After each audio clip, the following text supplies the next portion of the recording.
Hello ladies and gents, today I'm going to be your survival guide.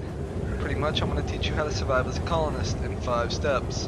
Warmth, hunger, hunting, combat, and profit. So let's get started. Now, step 1 is going to be conquering hypothermia and to stop losing warmth. This can be achieved by doing a few things. The key thing is to put on more clothing. So, as you can see, we are currently naked and we are losing 60 warmth.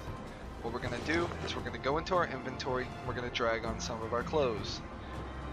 Once we finish putting on our clothes, you can see that now we're only losing 15 warmth. So another thing that you can use is a lantern. Lanterns are a great help in the game. You can activate them by pressing L, and as you can see, I'm now officially warm, and while standing on dirt or stone, I will gain 15 warmth.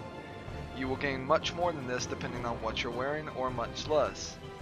Another way to gain warmth very fast is to activate a campfire.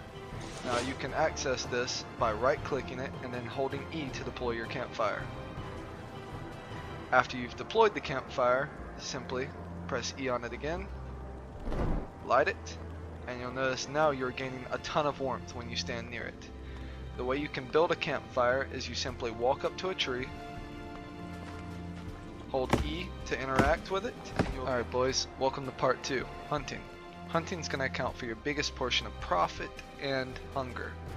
Now, hunger is necessary because once it does drop to 0, your hunger is going to cause your stamina to almost regenerate at a snail's pace. That's terrible because jumping almost takes over half of it. Now, we're just going to take out this deer right here. We're going to wait for it to stop moving, and we're going to fill it with arrows. There we go. Now, let's drop it. Now that it's down, we're going to walk up it with the hunting knife, and we're going to skin it. This will cause it to drop meat and fur. Now, furs are the profit portion. You can sell these for a lot of pounds, and meat can also be sold for a good amount of pounds, or it can be eaten. Now of course you can't eat raw meat, so you're going to need to find a fire, like I'm about to do right here at the native camp. Once you walk up to a fire, all you're going to need to do is press C to open your crafting menu, like so. And then there will be an option for cooked meat. See, we've already got some rabbit meat, so we're just going to cook that, and we're going to put it down until we here. That, and then our elk meat. Now, just open your inventory and right click the meat, and you will eat it, and as you can see, our hunger bar is completely filled up. Now, there's a few gameplay mechanics that you're going to need to understand, such as with warmth, you walk a lot faster, and you stay a lot warmer on dirt and rock than you would compared to snow. Because trudging through the snow is going to be a lot slower and colder than walking on a path. Also, navigation equipment. These will be purchasable at the stores once you've grinded enough pounds to get them. So, a compass is one of the most needed necessities in game. This will allow you to be able to pick which direction you're going and never get lost. Also, pinpoint enemies to your squad mates or anybody you're traveling with. Spyglass is almost just as necessary to pick out enemies from a distance and to be able to tell maybe somebody has a weapon on their back that you couldn't see from here. Now, we'll go back to profit. If you'll remember, I told you that hunting can be your biggest friend when it comes to profit, and that's true. But there are other small sources, such as chopping logs, which you can then turn into torches and sell for 5 pounds each at the general store. As a starter, that'll be a very good price. That'll get you enough to get the tools that you need. Now you can also mine. Mining is a little bit more profitable depending on what you mine, such as iron ore or sulfur. But it's more time consuming than simply chopping wood.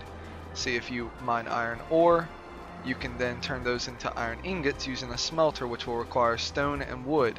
Or you could mine sulfur, which you could turn into gunpowder using a blacksmith station. But a blacksmith station is going to take iron ingots to craft. There is also fishing, which will allow you to just stand on the dock or stand on the side of any water source, pull out your fishing pole, pull it back, throw it in. Now this is the most time consuming out of all of them. You might be waiting Almost a minute and a half just for one fish to take the bite. Now, we're moving on to the combat portion of this video. Combat's very simple in this game. It doesn't take much to down somebody. 2 well-placed shots should be enough. But you can be easily outnumbered and outgunned very fast, so you have to be careful of who you fight and where you fight them. Such as I found right here, there's a small group in front of me. Now, I don't know what they're geared with, or how dangerous they are. But I do know for one thing, they're a KOS faction against the HBC, which is my primary faction. Now I need to be very careful with what I do next. Fighting groups can be complicated, especially at a distance, because both of you have enough time to reload. However, it seems they are occupied on somebody else, which gives me a chance. We're gonna get behind them.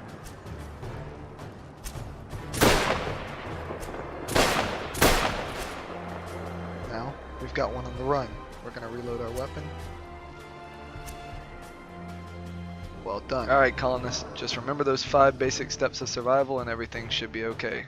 And last but not least, remember, don't trust anybody.